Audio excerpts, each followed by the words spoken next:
Hey guys, so I made another dashboard for, I was told to make one for a company that didn't exist, and so I thought I'd show you guys how to do one similar to this and make it interactive. You can figure out exactly where you want it. So let's say you want to figure out by country, you can narrow it down by that. If you wanted to do it by time, just as easy. And let's say you wanted to do it by figuring out where you don't get fined, or then you can do that as well. So I know I did this in the last one as well, so if you want to see a more in-depth one, check out my first video. Today I want to show you specifically how to get these graphs right here, this one right here, and I'm going to dive into how to do this really quickly for those who don't know. So the best way to have this is to have one data source, because when you have your pivot tables pulling from that data source, the only way that they're going to be able to be affected by these slicers and affect all the graphs is if it's from that one data source. So once you have your one data source and it's nice and clean, then you go to insert and create a pivot table. Now I've already done this on all of them, but just for the sake of cleaning things up, I like to keep it on separate tabs. So country bought from. Now the maps in the new version of Excel, they can't be based on a pivot table. So all I did is I made a quick equation over here that says, you know, if there's something in these cells displayed over here, and then I did the map based on that. So if you're having problems trying to create a map, do it this way. Did the same thing from sold to.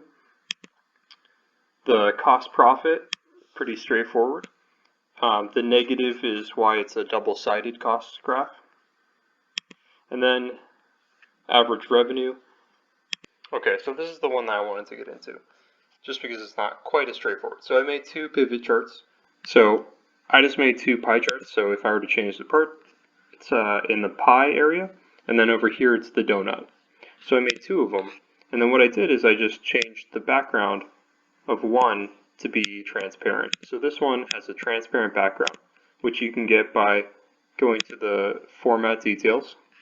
And then over here, I did the donuts hole about 50% so that it made this much larger so that this one would fit inside. Now the next thing that I did for the four charts is that on the data, I had yes or no for all four of the categories that are leading to the center pie chart. And then I just had an equation that said, well, if any of these are no, then this one is no. And so if you guys don't know, a perfect order is, it has to be delivered on time, in full, damage-free with the correct paperwork. So that means that if any of those things are off, it is not a perfect order.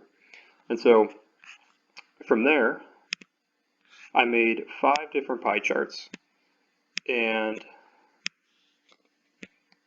you can either have them donut charts, you can have them pie charts, either way. I think once I put them in the final dashboard, yeah, they're all donut charts. But then once they're here, so once you have all 4 of yours, you can resize them so that they're smaller or bigger depending on how much they take up. I just added a line, and I said for the line to format it with a gradient so that it changes from this color to this color. And so I'd already had those in our previous recently used, since this was what I used for each of these. But that's pretty much how you do it.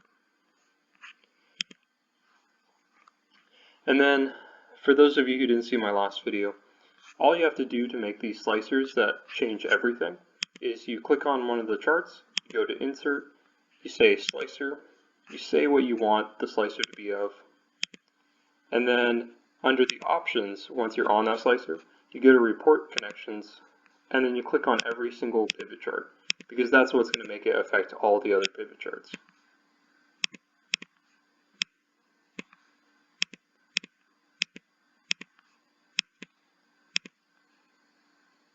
Yeah, and from there you're good. You can click on whichever you want, and it will change every single chart to affect only that has been filtered down. Okay, well thanks for sticking with it, and I'll see you guys next time.